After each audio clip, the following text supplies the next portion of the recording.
Cuente su experiencia, ¿qué le pasó?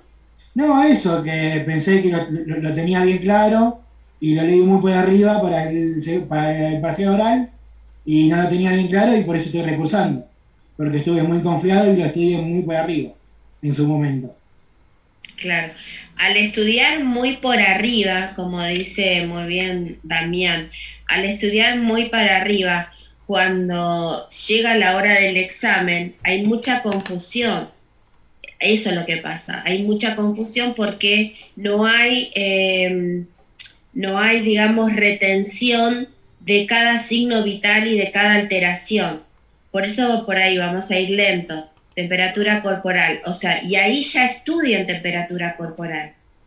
Ya tienen que estudiar temperatura corporal porque si ustedes tienen memoria visual van a decir, ah, lo primero que vimos con la profe es temperatura, con la profe Vera, temperatura corporal. Y con Alejandra vimos otro signo vital. Y ahí ustedes ya se tienen que tomar, ¿no? Como recordatorio eso. Por ahí hasta la voz uno conoce, ¿no? O empieza a memorizar. Si estudian todos los signos juntos, se van a hacer un matete tremendo, ¿sí? Porque ya no van a saber si es hipotensión, hipotermia, ¿no? Como que no saben distinguir bien. Entonces, si hoy hacen 2 o 3 signos vitales, ya para el viernes tienen que estar estudiados, ¿sí? Estudiados, repetidos, memorizados, para que fluya bien. Porque imagínense que el docente lo tiene más que claro, más que claro. Entonces, y a veces ustedes dicen hipotensión, no le decimos, y hipotensión, y lo único que le sale es hipotensión y por ahí no es hipotensión, es hipotermia, no sé. O sea, el profe lo tiene claro, el enfermero lo tiene más que claro, ¿sí? Todo lo que es signo vital. Y aparte, esto es adulto. Cuando ustedes vean el tercer año pediatría, son los mismos signos vitales con temperatura, frecuencia cardíaca, frecuencia respiratoria, pero cambian los rangos, porque el paciente pediátrico tiene otros rangos, ¿sí? Va mucho más acelerado en lo que es la frecuencia cardíaca, ¿sí? Entonces, estudiar bien el adulto para después justamente retener y no hacerse un matete, ¿sí? Con el tema ese. ¿Estoy compartiendo? Sí.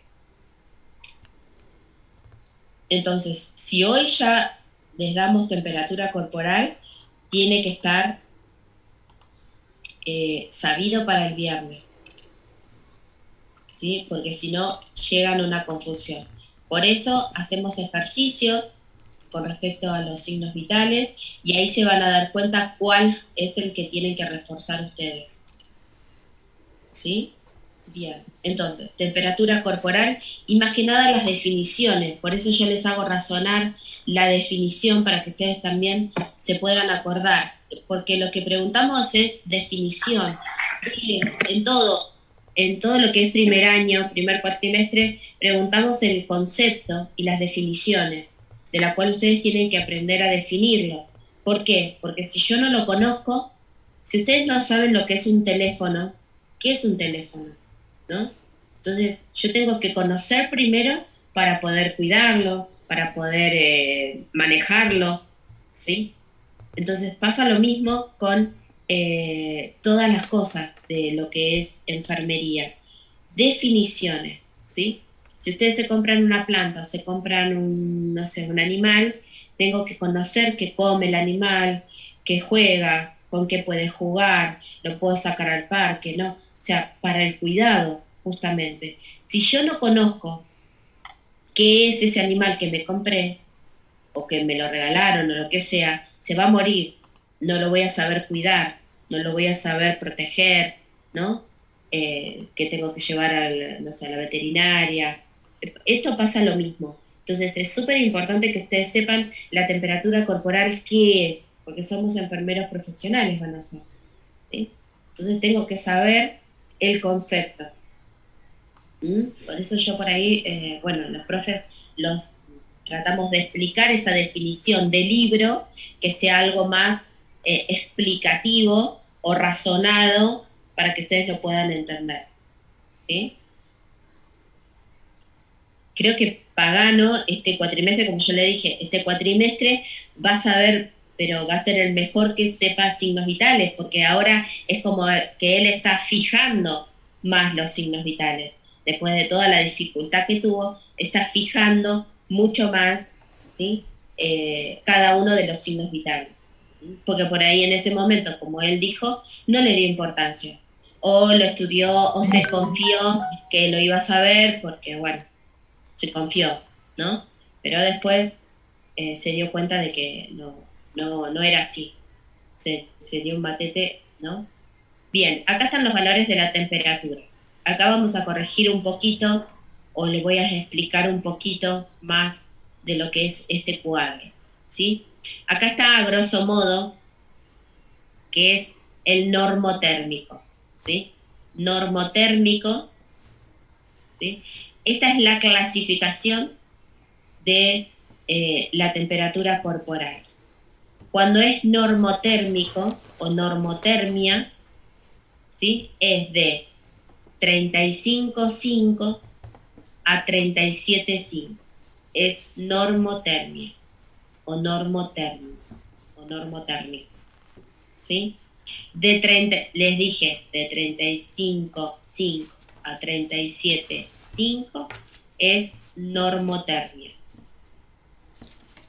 De 35,6 a 37,9 es subfebril. Si quieren ir anotando, ¿sí? Acá la normotermia en 37,5, no sé cómo estará en el... Se lo ponen checa de vuelta. Lo podría repetir, profe, porque está como distinto en la fotocopia. Eso es lo que me iba a fijar en el módulo. Por ejemplo, las primeras definiciones que dio, bueno, dice casi lo mismo, pero es distinto a lo que usted está pasando. Claro, profe, perdón, ¿el rango subfebril entra dentro del normotérmico? No.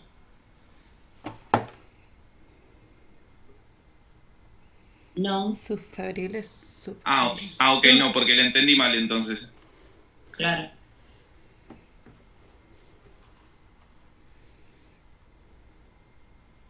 No, porque no me cierra el 37,5 como normotermia. ¿Pagano qué tiene usted? Porque este Power por ahí lo modificamos. Primero, ¿Se acuerda normotermia? Me parece que era de 36 a 37,4 y 37,5 a 38. No, entonces está bien, 37, claro. Bueno. Creo que era así. Ayer lo hicimos. No, la normotermia empieza a 35,5. Ahí sí.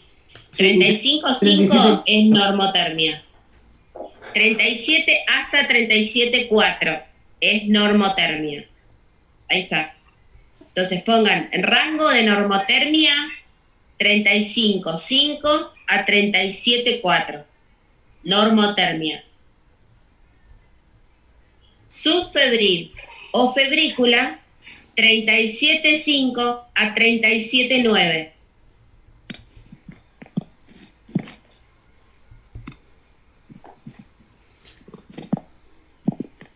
De 38 a 38,9 es fiebre.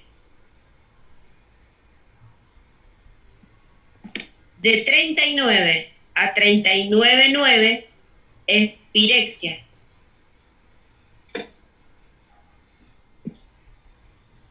Y 40 y más, hiperpirexia. ¿Puede repetir todo, profe, de vuelta? Sí.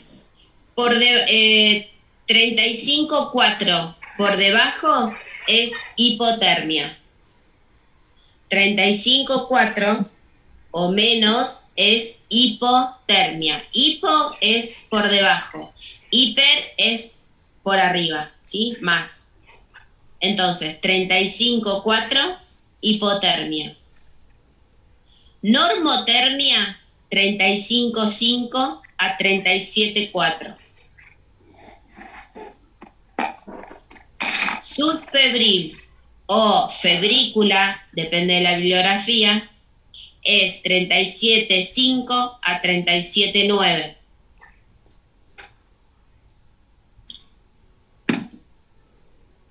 ...38 a 38.9, fiebre. 39 a 39.9, pirexia. 40 y más, hiperpirexia. Esos son los rangos. ¿Qué quiere decir rango? El rango va a tener un límite superior y un límite inferior. ¿Sí? El rango es, no sé, desde la cuadra de Garay hasta San Juan, pónganle, o de San Juan a Garay. Ese es el límite de las cuadras, no sé, hay 4 cuadras. Tiene un límite, ¿sí? Yo estoy dando límites. Uno, en este caso, uno superior y el otro inferior. Esto es un rango. Dentro de ese rango, dentro de eso, ¿sí?, está la fiebre, la pirexia, hiperpirexia o normotermia subfebril o hipotermia. ¿Sí? Dentro de ese rango, ¿sí?, está justamente alguna de las clasificaciones. Eso es un rango. Entonces, si nosotros le preguntamos cuál es el rango de la temperatura corporal en normotermia, ustedes nos tienen que decir de 35.5 a 37.4 grados centígrados. Acuérdense, las unidades también son importantes. En la temperatura corporal son grados centígrados en Celsius. ¿Sí? La C. El triangulito y la C. El triangulito no, el circulito y la C. ¿Sí? En mayúscula. Grados centígrados. ¿Sí? Entonces, si normotermia es el rango de 35.5 a 37.4, si el paciente tiene 36.8, está dentro de la normotermia. ¿Sí? Pero ahí, ¿sí?, ese 36.8 es un parámetro, es un valor. ¿Sí? Es el dato objetivo por la cual yo le voy a decir al médico, el paciente está normotérmico porque tiene 36.8. Le estoy solamente dando un valor, un parámetro. No le estoy dando, el paciente tiene entre 35.5 y 37.4. No, porque me va a preguntar, ¿pero y cuánto tiene? ¿Se entiende? El rango y el parámetro o el valor. ¿Se entiende la diferencia?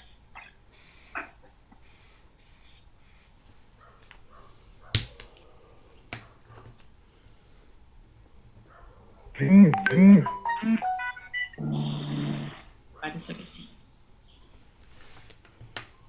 Si yo les digo 37.8, ¿qué es? Subfebril. Subfebril. Un parámetro. Es un parámetro de subfebril. ¿Sí? El paciente está subfebril, con 37 tanto. ¿Sí? El rango es para nosotros. El rango es para saber si hay alteración o dentro de qué clasificación hay, o sea, la temperatura corporal tiene esta clasificación. Que en realidad la clasificación que manejamos en el hospital o en, digamos, en equipo de salud es hipotermia, normotermia, subfebril e hipertermia. La hipertermia a su vez se divide en fiebre, pirexia e hiperpirexia. ¿Sí? Al médico no le decimos el paciente está hiperpiréxico con 41. No se dice pirexia e hiperpirexia o fiebre. Se dice que está hipertérmico. ¿Sí? Pero ustedes como estudiantes tienen que saber que existen estos rangos y que existen esta clasificación de temperatura corporal, porque son estudiantes y tienen que ir, digamos, a lo más finito, como para que después puedan, digamos, definir. Pero cuando estén en las prácticas, a nosotros sí, pirexia o hiperpirexia o fiebre, porque hay un rango, ¿sí? Entonces, la hipertermia a la vez se divide en fiebre, pirexia e hiperpirexia. ¿Estamos? Bien. ¿Se entendió esto de la clasificación de la temperatura corporal en rango Sí, y en parámetro? Sí, profesora, acá dice menos de 34 y mayor a 42, muerte. ¿Es así? ¿Así? Sí. O sea, ¿por qué? Porque está la fiebre maligna, ¿sí? La hipertermia maligna, que se llama, que el paciente puede llegar a la muerte con una temperatura tan elevada. Y cuando el paciente está tan hipotérmico, llega a la muerte porque no hay circulación, ¿no? Ya no hay más, digamos, temperatura, no hay diferencia. Sí, es la muerte. Ya no hay más. Puede ser que esté hipotérmico, pero bueno, tenga otro signo vital, ¿no? Digamos, a grosso modo, el paciente no es vital, digamos, que no tenga temperatura, o que tenga una temperatura tan elevada. Recuerden que la temperatura lo maneja el cerebro, ¿sí? En el hipotálamo.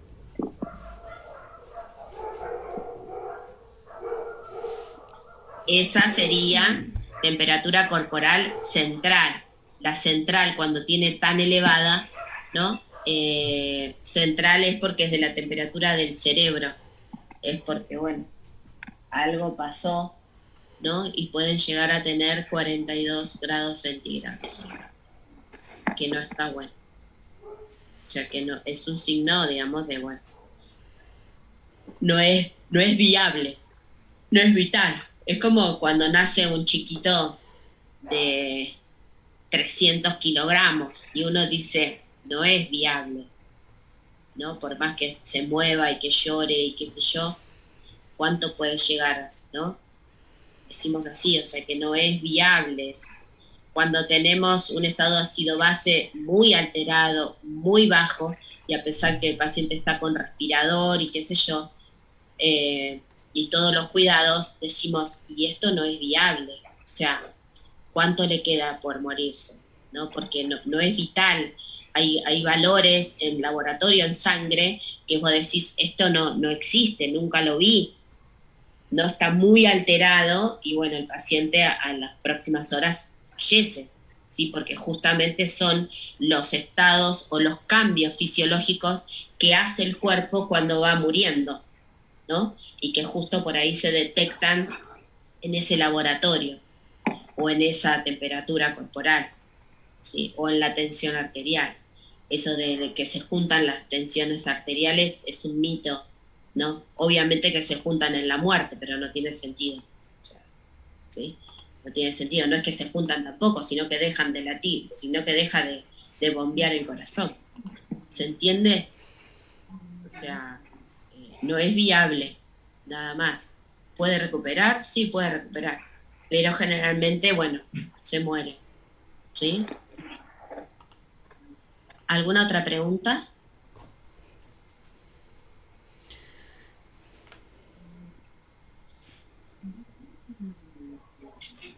Bien, seguimos. Temperatura corporal, hasta ahí, concepto, clasificación, los rangos y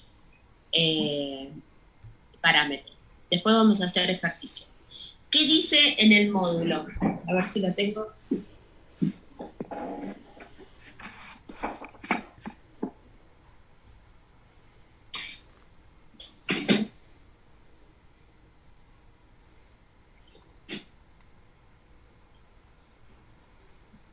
¿Qué dice en el módulo con respecto a la temperatura corporal?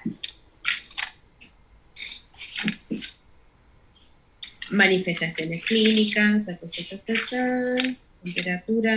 Quiero llegar a una...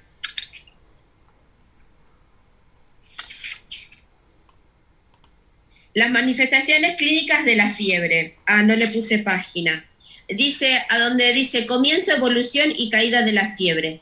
Tiene fases, ¿no? Esto de las manifestaciones clínicas, cuando uno comienza a tener frío, no sé si lo encontraron todas, después del cuadrito, de pirexia, subfebril y eso, alteraciones de la temperatura corporal. Sí. Donde dice comienzo, aumento de la frecuencia cardíaca. Puede ser que sí, puede ser que no. Fase de frío y escalofríos. ¿Vieron que el paciente dice, tengo escalofrío? Algo está pasando con esto, ¿no? Puede ser que sea el comienzo de la temperatura corporal hacia arriba, ¿no? Que se eleve. Aumento de la frecuencia y de la profundidad respiratoria. Temblor, piel pálida y fría, quejas de sensación de frío, lechos unguiales cianóticos, los lechos unguiales. Piel con aspecto de carne de gallina. ¿Se acuerdan la piel de gallina? Que uno le dice. La piel de gallina se dice piloerección. Piloerección. Así se llama. Piloerección. ¿Sí? Si quieren anotarlo ahí al lado, no vamos a decir más piel de gallina o carne de gallina, sino que decimos piloerección.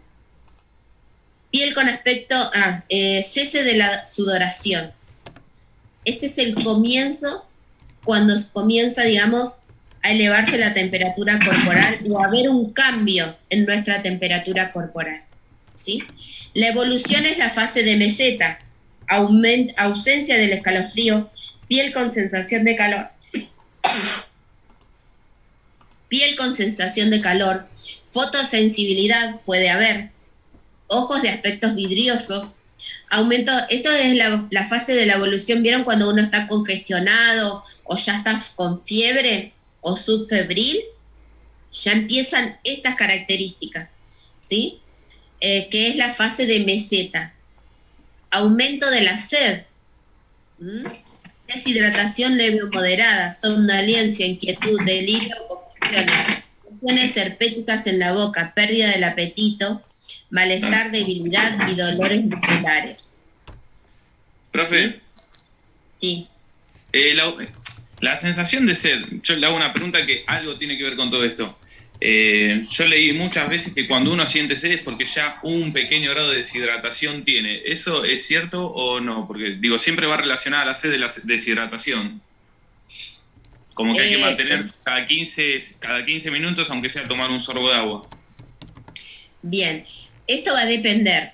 Por ejemplo, yo que estoy hablando continuamente en el Zoom, la mucosa se me seca mucho más rápido. No quiere decir que por esto me esté deshidratando. Sí necesito tomar, vieron que tomo por ahí cada 15 minutos, porque mi mucosa necesita lubricarse o se seca más rápido que la de ustedes, ¿sí? El tema de la sed tiene que ver también con la ingesta de líquido. Vieron que cuando ustedes comen papa frita, a la hora se toman 1 litro de agua, ¿no? Porque hay un cambio o un desequilibrio hemodinámico, ¿sí? Tiene que ver justamente con esto del sodio y el potasio, en lo que es interno, medio interno. Todo el tiempo juega el medio interno con nosotros. Cuando comemos salado necesitamos más agua. Cuando tomamos más agua, por ahí podemos estar deshidratados, podemos tener fiebre. La fiebre, ¿cómo se pierde la temperatura corporal? A través de la transpiración.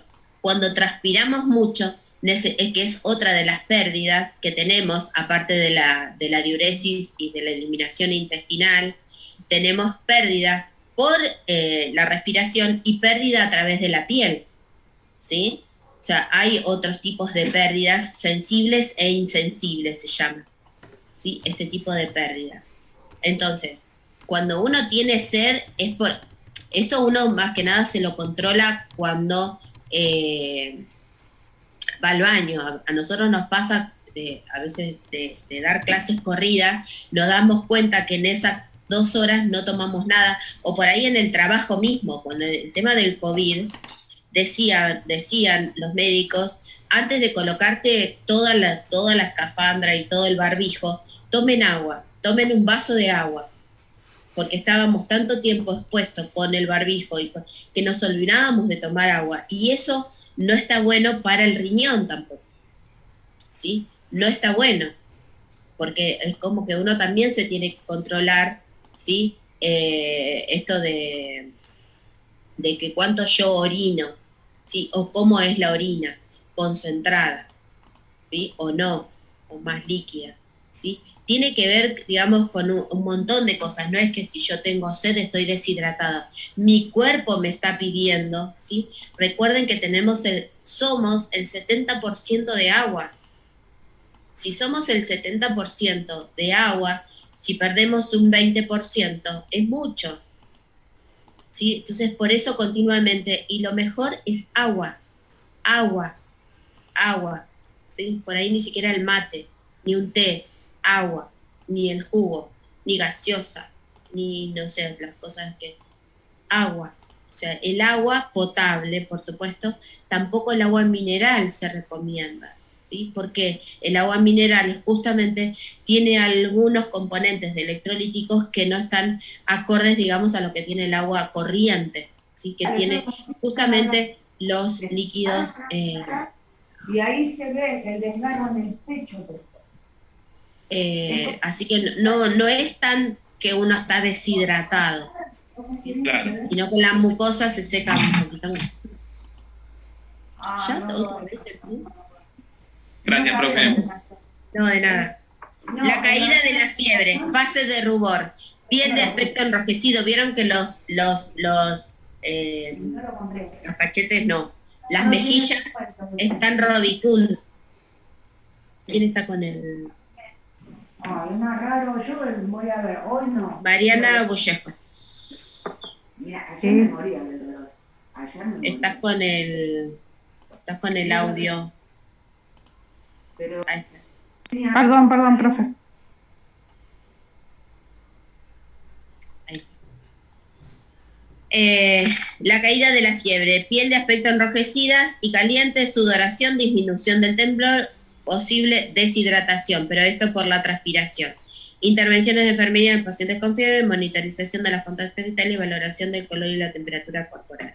Estas son etapas, digamos, de la fiebre. El comienzo, la evolución y la caída de la fiebre. Pasamos por estas distintas etapas, o pasa el paciente por distintas etapas cada vez que va a comenzar con temperatura, con algún cambio de la temperatura que no está dentro de lo normal, ¿sí? Eso quería que lo vean. Y después, otra de las cosas importantes, hay factores de riesgo, ¿no? Factores que incluyen, no son factores de riesgo, que influyen en la temperatura corporal, como justamente veníamos diciendo, ¿no? Con el compañero, que si yo tomo mucha agua, pasa algo, que si yo tomo mucha sal, mucha azúcar, no, esto justamente de lo que es hemodinámico medio interno, con el tema del sodio, potasio, que es una de las bombas más importantes que tenemos en el cambio celular, ¿sí? Bueno, ¿cuáles son los factores que pueden influir en la edad? Vieron que por ahí en el periodo de la menopausia dice que hay más calores, que tenemos más sed, que tenemos que tomar más agua, variaciones diurnas, los ritmos circadianos. Esto tiene que ver justamente con las personas que trabajan de día y de noche, ¿no? Esto es muy común también, que la persona de noche no consuma tanto agua y de día se la pase durmiendo, ¿sí? Entonces esta es la variación justamente que puede influir en lo que es la temperatura corporal. El ejercicio, las hormonas, ¿sí? En las mujeres, el estrés, el entorno, fundamental, ¿sí? Vieron que si hace mucho calor, como que también yo necesito al respirar, ¿sí? Al respirar este aire caliente, las mucosas se me secan y necesito más líquido, ¿sí? El entorno y nada más. Bien. Las alteraciones. Y acá Bien. Después habla con el tema de hipotermia. Cada uno habla, ¿no? Hipotermia es una temperatura corporal central por debajo de los límites inferiores de lo normal. Existen 3 mecanismos: pérdida excesiva de calor, producción de calor insuficiente para contrarrestar su pérdida y alteraciones de la termorregulación. Cuando hay hipotermia en el paciente, ¿quién cambia? Puede ser pérdida excesiva, ¿sí?, de nosotros mismos, ¿sí?, la pérdida excesiva de calor. Entonces, ¿qué pasa? Si nos enfriamos, nuestra piel, ¿sí?, no eleva la temperatura, sino que va a bajar. La producción de calor insuficiente para contrarrestar su pérdida. ¿Qué pasa con esto? La producción de calor es insuficiente. Si hace mucho frío en el ambiente, vamos a necesitar más ropa para que nuestro cuerpo pueda recuperar, ¿no?, una temperatura normal. Pero si, por ejemplo, en Bariloche, ¿no?, con la nieve, y yo estoy con esta ropita, seguro que voy a tener hipotermia porque voy a tener frío. Voy a estar hipotérmico o voy a estar por debajo de esa norma, porque mi calor no llega, ¿sí?, no es lo suficiente como para contrarrestar el entorno, el ambiente, ¿sí? Más de eso no puedo, necesito abrigo, ¿se entiende? Y bueno, alteración de la termorregulación. Acá dice algunas manifestaciones clínicas de la hipotermia e intervenciones de enfermería también en la hipotermia. Listo. Eso con respecto al manual. Y si seguimos acá en el Power, dice, control de la temperatura. ¿Dónde podemos controlar la temperatura corporal entonces? ¿Bucal u oral? ¿Rectal? Inguinal. En la zona inguinal, muy bien, en la ingle, ¿sí? Bueno, hoy podemos en lo que es digital, en la frente, ¿sí? Lo que es digital también lo podemos hacer en el oído, ótica, ¿sí?, a los bebés. Hay un termómetro, ¿sí? La muñeca también, ¿no? Con el digital en la muñeca también, ¿no? Sí, en la muñeca es porque es lo más, digamos, lo más práctico por ahí, ¿no? Lo más práctico es mostrar la muñeca y bueno. Pero bueno, hoy lo que es digital también, frontal, cuando es digital, ¿no? Si no, no. Bien. Cuando controlamos la temperatura oral, dice lavarse las manos, higiene de las manos, explicar al paciente el procedimiento. Eso siempre. Le voy a controlar los signos vitales, voy a comenzar por la temperatura axilar. Bueno. Ayudar al paciente a adoptar una posición cómoda que facilite el acceso a la boca. Pedir al paciente que abra la boca y colocar con cuidado el termómetro bajo la lengua, en el espacio sublingual posterior a un lado del centro de la mandíbula. Pedir al paciente que sujete el termómetro cerrando los labios y registrar. Esto es cuando es bucal. En los hospitales generalmente la bucal no se hace en el adulto, ¿sí? Se hace axilar, oral y rectal van a tener que tener su propio termómetro. Si el médico me pide temperatura rectal de un determinado paciente, yo voy a tener que pedir un termómetro exclusivamente para él y que ya quede, ¿no? Para que sea rectal, ¿sí? Y se identifica. Se identifica que es un termómetro rectal. Si el paciente se lo quiere llevar, se lo lleva, y si no, después se tira, ¿sí? Porque bueno, a nadie le gustaría un termómetro rectal de otro que se lo pongan en la boca ni en la axila, me imagino, ¿no? Entonces lo tiramos o se lo lleva el paciente. Acá explica cada una de los controles de la temperatura. En la rectal, explicar al paciente el procedimiento, ¿sí? Cuando es rectal, generalmente está pedido por el médico. Nunca vamos a ir nosotros directamente a tomar la temperatura rectal, ¿sí? Siempre va a estar indicado. Nosotros vamos a tomar axilar, inguinal o bucal, ¿sí? Colocar un biombo, porque ya va a estar al descubierto lo que es las partes íntimas, ayudar al paciente a adoptar la posición de Sim. La posición de Sim, cuando veamos mecánica ya la van a conocer, es de cúbito lateral izquierdo, ¿sí? Esa es posición de Sims. Todo eso para decir Sims. Colocar guantes descartables, acá sí. Colocar abundantes lubricantes, pedir al paciente que respire lenta y relajadamente, introducir el extremo del termómetro que tiene el bulbo, ¿sí? Eso plateado, de 2 a 3 centímetros dentro del ano, ¿sí? Y hasta que suena la alarma.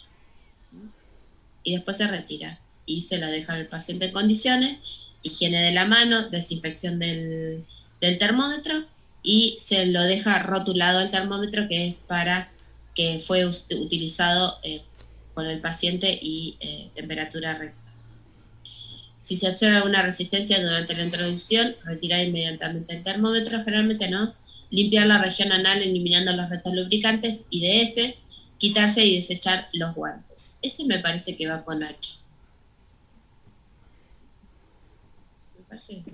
Ayudar al paciente a adoptar una posición cómoda, lavarse las manos y registrar.